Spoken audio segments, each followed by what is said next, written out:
come. Crews are currently working through the process to continue building an underpass under the railway going both directions south of Trent Avenue. A roundabout is also in the process to be built and allowing drivers to access that underpass.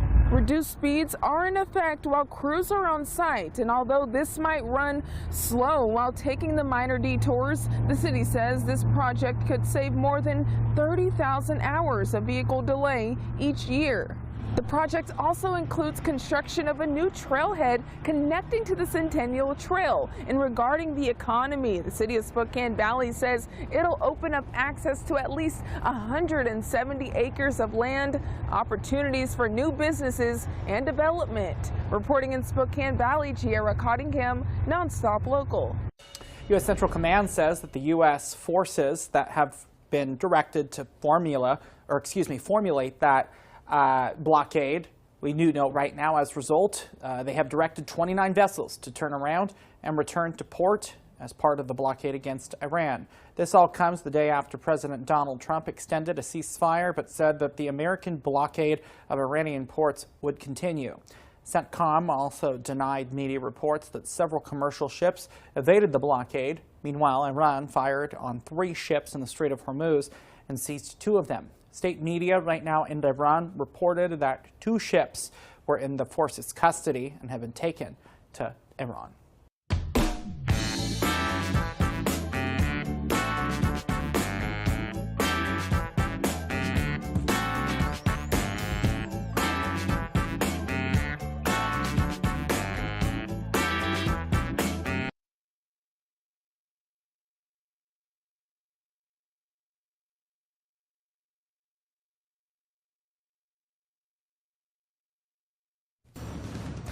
As we come on the air tonight, a fundraising platform is filed for bankruptcy. What Spokane nonprofits are doing to keep services running.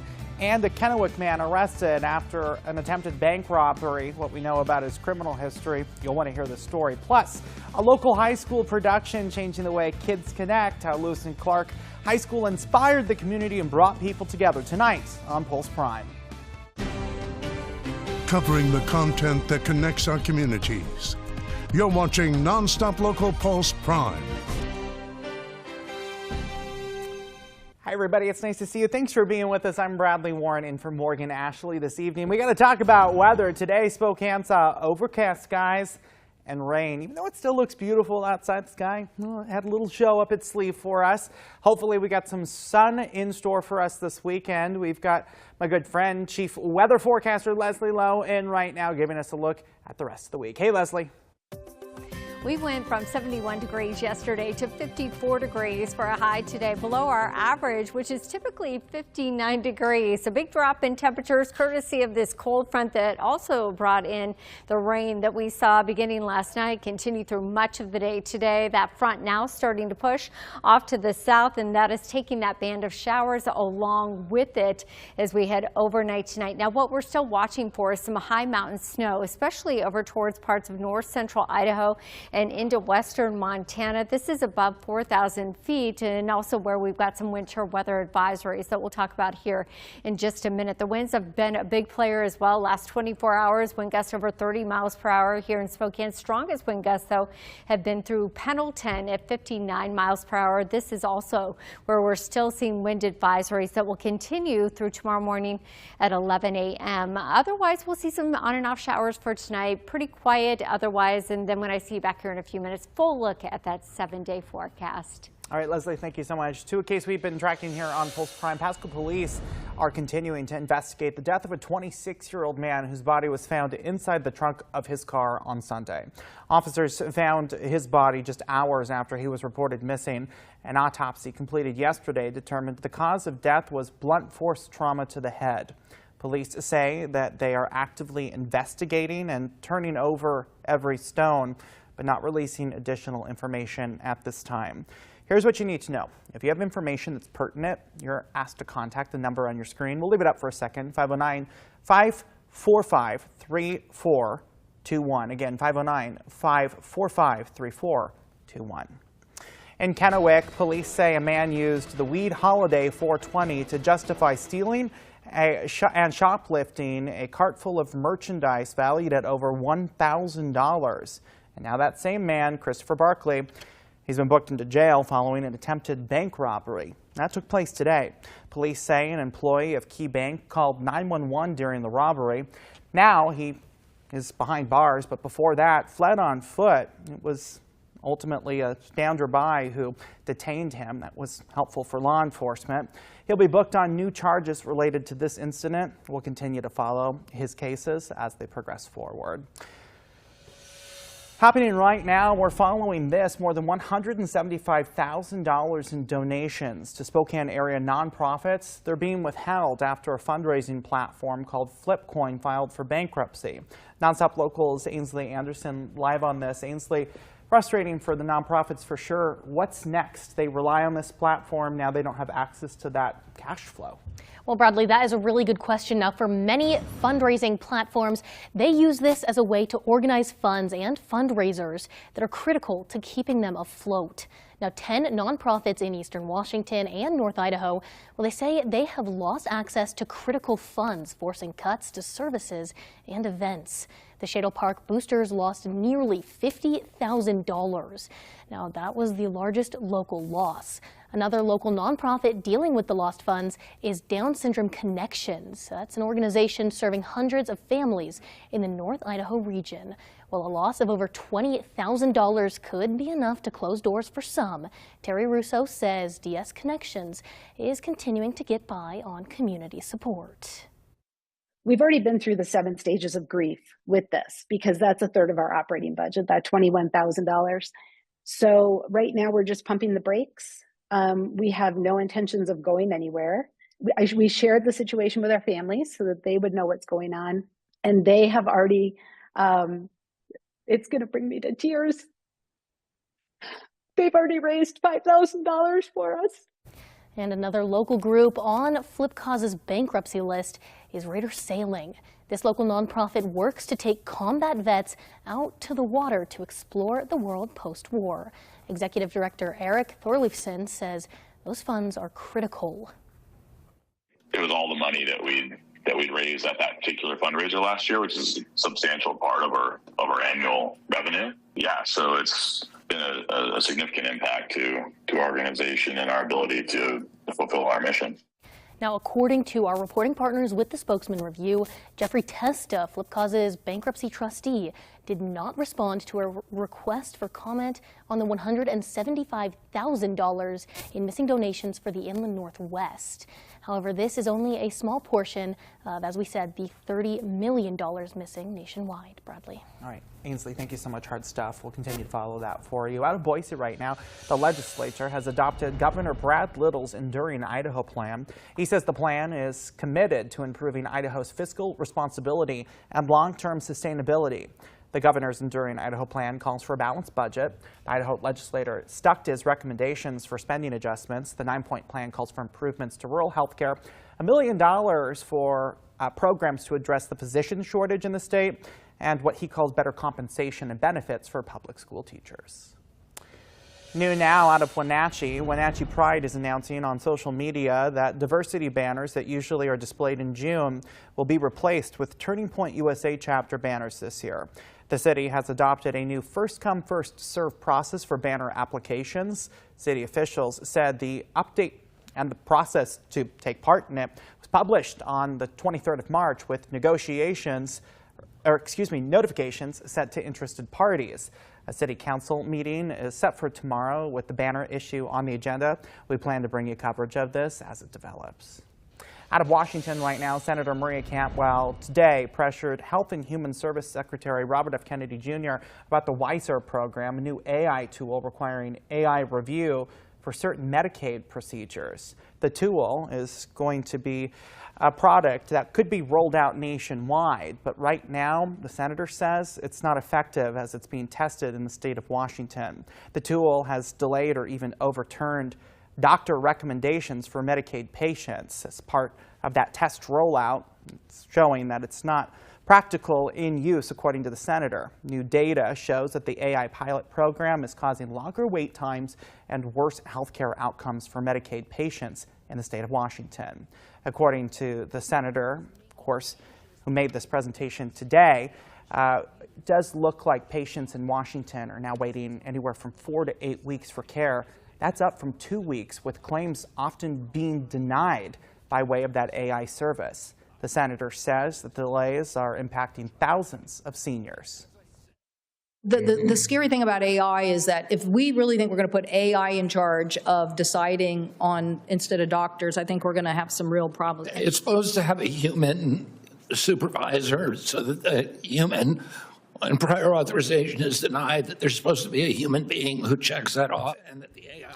Hearing a bit of that exchange right there, Secretary Kennedy did call the delays, quote, unacceptable, and promised to work with lawmakers to fix the issue. Now, with that being said, the Chief Executive Officer for Providence Inland Northwest Spokane said that across our system, physicians are concerned about the lack of clear information and predictability surrounding the WISER program, and it's creating uncertainty.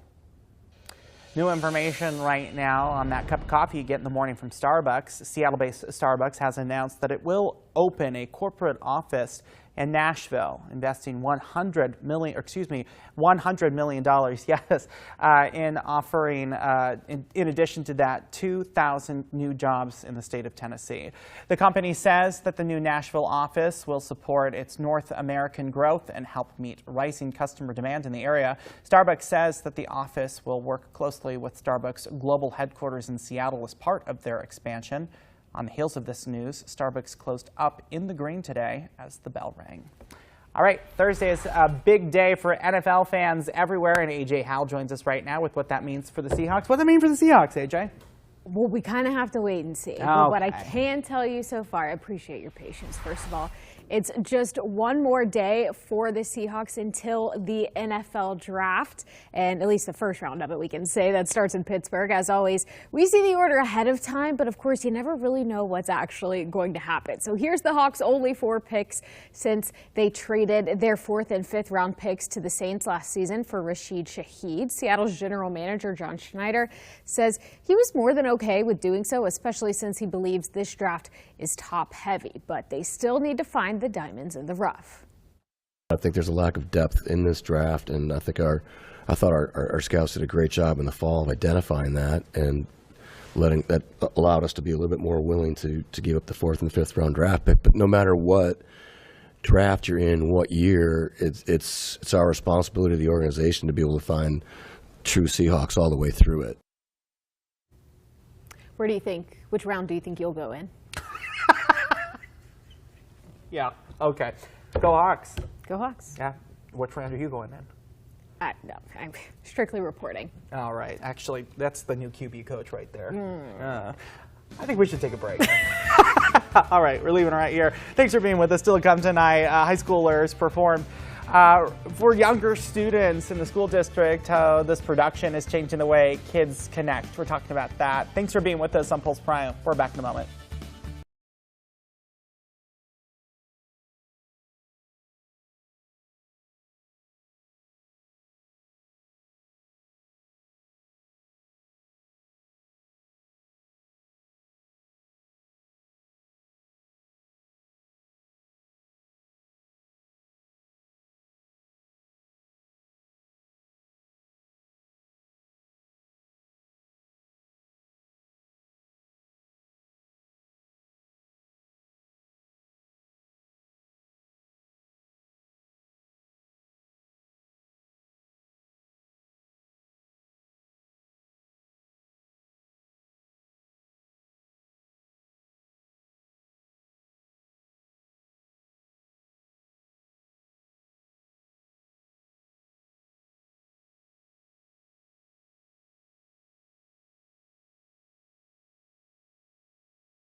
Content connecting community.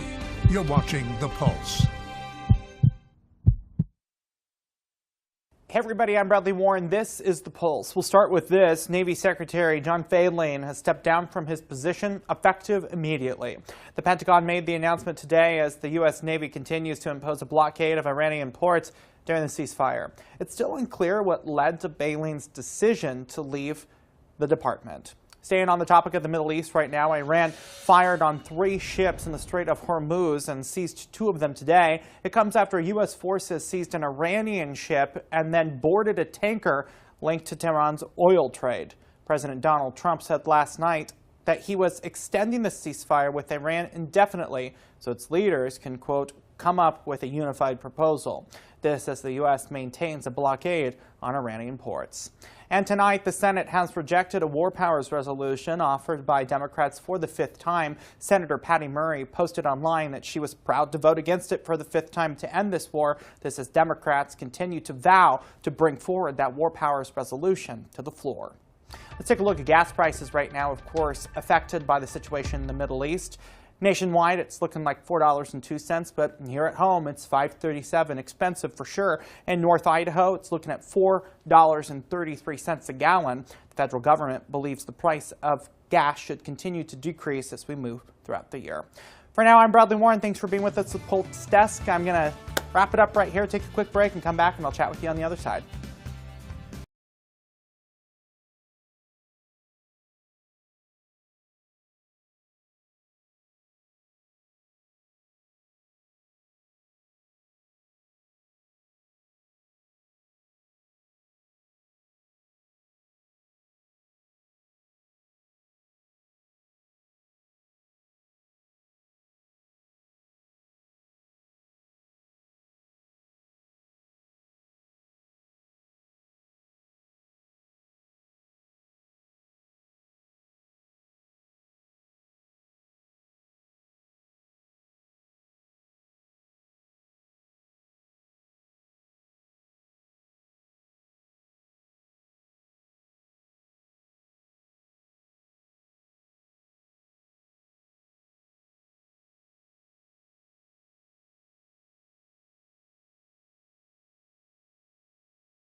We're sharing the good tonight. Lewis and Clark High School students hosted 700 elementary students for a special production called Who for a Day.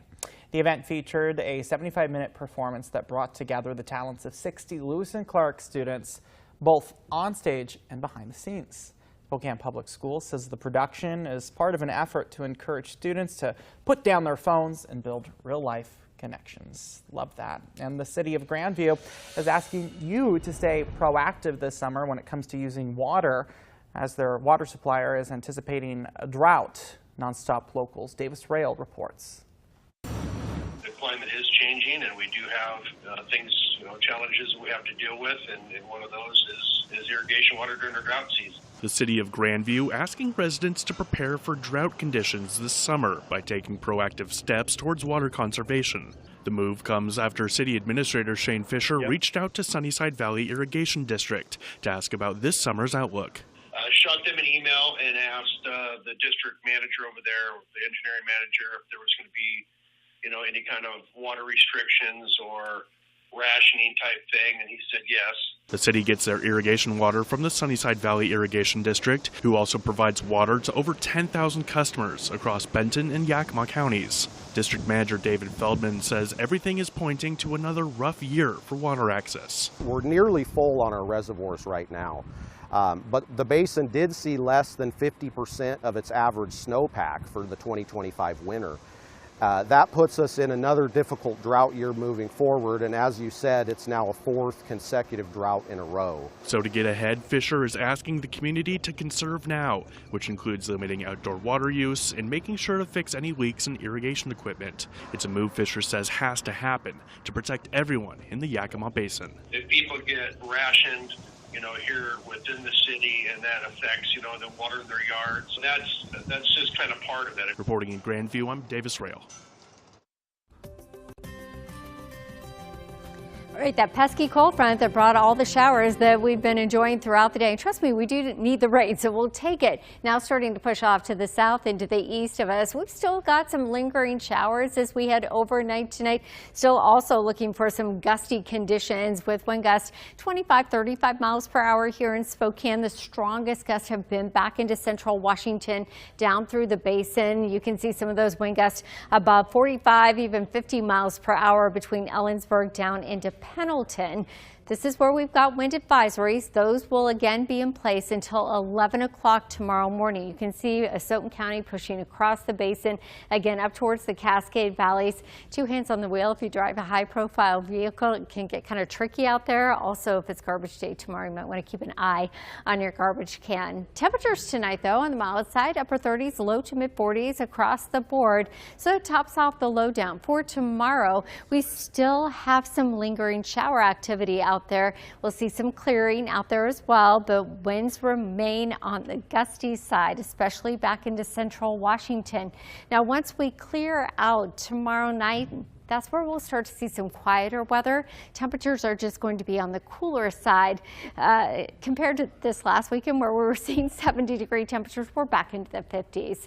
So here's a look big picture, and we do have those winter weather advisories again holding on for a little bit longer for places like north central Idaho over towards western Montana through Friday morning. Now these advisories are in place above 4,000 feet, so keep that in mind. If you happen to be traveling, you've got to be prepared for winter type travel out there. Now in addition to that, we do still have flood watches in play for the Palouse headed down towards the foothills of the Blue Mountains. We've got flood watches because we've seen rises in small streams, creeks, and rivers because of the rain. Also, the warmer temperatures we saw earlier this week causing that snow melt off there. Now, as this system continues to push off to the south and east, and we've got those lingering showers for tomorrow, things quiet down, and that's where we'll start to see the rises in the streams, creeks, and rivers start to go down. Now, this is 8 o'clock tomorrow morning. Watching this little band right here, North Idaho over towards western Montana, a little band here as well as we head towards parts of north central Idaho. This is why we still have those winter weather advisories that are in place, but we catch the back edge of this by tomorrow afternoon. So this is where we start to see some of those pop-up showers kind of linger throughout the day. The winds again are going to be kind of gusty. Think about wind gusts anywhere from 25 to 35 miles per hour, especially back into central Washington. So just batten down the hatches. Temperatures though, low to mid 50s, low to mid 60s, and then we quiet down just in time.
From the Northern Quest Sports Studio, this is SWX NonStop Local Sports.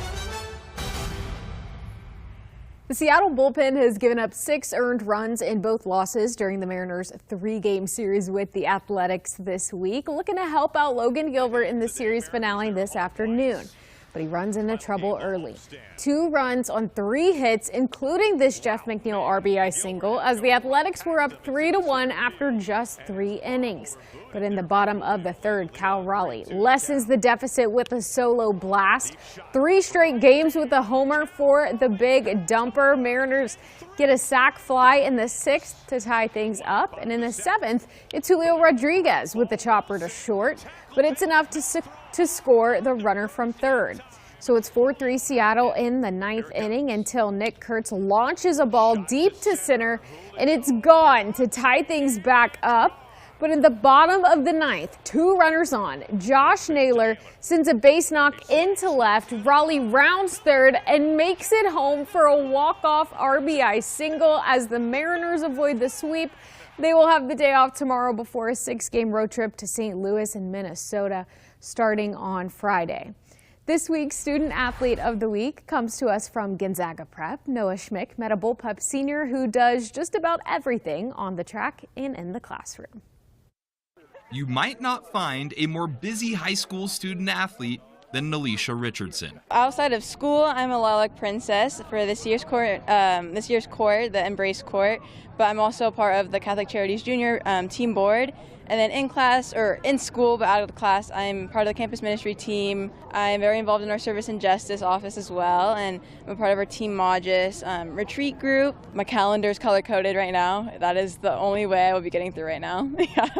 And somehow, Nelisha still finds time to throw javelin at G Prep. I feel like definitely being coachable is a really important part because there's so many parts to our approach and to our block and the ending and our throw and our arm and all of that, and being able to fix these small things but not to completely zone in on it, and so everything else kind of falls out the window. I mean, I really like that intuitive piece about her, and she just works well with the other students as her peers, does really well that way, and she just brings a positive energy and also is very motivated in doing well when she is here. And she definitely doesn't slack on her studies. Right now my GPA is at 3.9. I'm not quite decided on a school quite yet, but I have a couple options, and again, I don't know what I'm going to study in, but definitely the medical field. I took junior year my anatomy and physiology class. It's been my favorite class probably my entire school career, and I've learned that the human body is really interesting to me, and so the medical field will definitely be the route I go. As for track and field, Nelisha is just enjoying her final year with her friends. I think senior year is probably end of track season, for me at least, but I have had one school offer me to throw, but I'm not quite sure if I'm going to take that position. But these 3 years have been amazing for track. At G Prep, I'm Noah Schmick, SWX. The STEM Student Athlete of the Week.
All right, we've passed the halfway point of our annual Bites and Books food drive, benefiting, of course, Second Harvest. As a reminder, you can drop off at the local library branch in your neighborhood or scan the QR code right here on your screen, which will take you to a website location closest to you. Have a great evening. Thanks for being with us. We'll see you later.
On the air tonight, a fundraising platform is filed for bankruptcy.